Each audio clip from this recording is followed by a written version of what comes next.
Kalau sudah bisa pandai baca, sudah bagus, dan kita semuanya, maka masuk ke level yang kedua, pahami isinya. Banyak sekali ada orang yang sholat, tapi nggak paham apa yang dibaca dan dilakukan dalam sholatnya. Ruku nggak ngerti bacaan ruku, sujud nggak paham, bagaimana bisa khusyuk dalam sholatnya.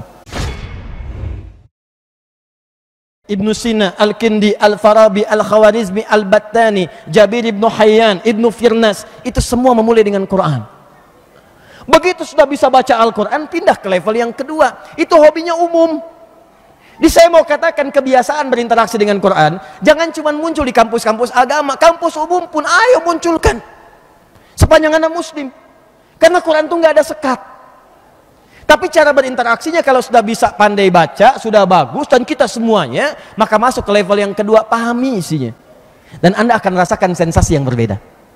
Kalau nggak percaya silahkan rasakan bedanya, bedakan rasanya, dan pasti akan terasa bedanya.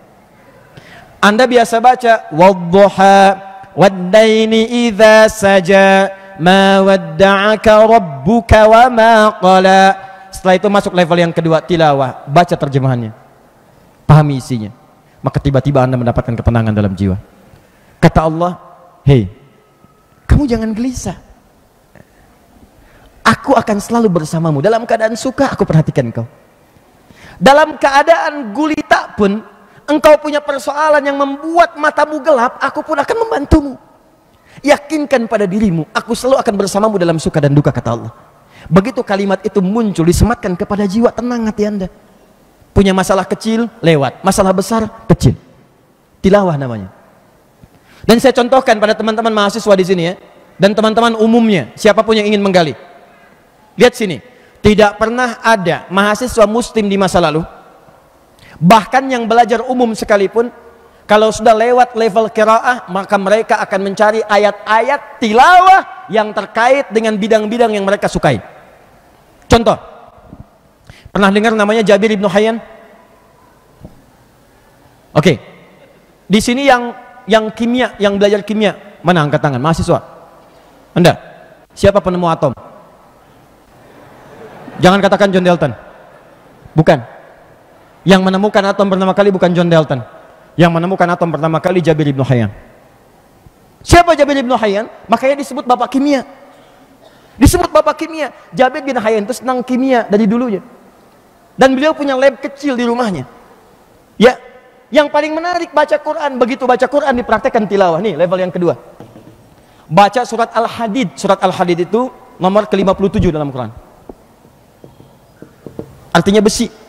Penasaran, dibawa ke rumahnya, kemudian diurai oleh beliau sampai menemukan struktur atom yang paling kecil ya. Disimpulkan di situ. Sampai sekarang kalau Anda perhatikan, nomor atom itu tidak akan terkait dengan yang lain-lain kecuali dengan ayat ini. Ayatnya 25 sampai dengan 26. Bukan karena atomnya Fe namanya? Ferum, F besar E kecil? F besar E kecil. Bukankah nomor atomnya 26? Bukankah dia punya isotop 4? 55, 56, 57, 58. Bukankah yang paling stabil 57? Nomor atom 26, isotop yang paling stabil yang menyangga atom ini 57. Surah 57 ayat 25 sampai 26. Jadi begitu caranya, keluarkan ayatnya, keluarkan. Anda tuh duduk di kelas apa? Kami sekarang punya kelas-kelas di ALC, Attention Learning Center. Ada kelas pelajar, ada yang jurusan kimia, jurusan fisika, kami kumpulkan fisika, kimia, biologi, turunkan semua ayat-ayat, silakan Anda analisis. Buka kitab-kitab yang lama, lihat konteksnya yang baru, sesuaikan bagaimana makna ayatnya. Buka, gitu caranya. Ayo teman-teman baca tilawah. Makanya orang tua kita sering memperkenalkan, bahkan setiap ada acara nih supaya kita paham isi. Jangan cuma dengar baca tapi nggak paham isi.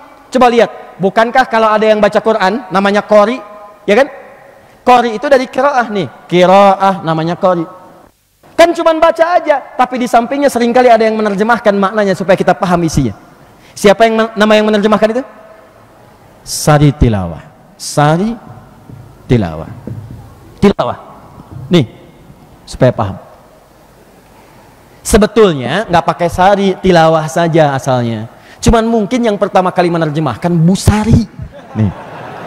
Makanya namanya Sari Tilawah. Kalau Sofyan mungkin Sofyan Tilawah.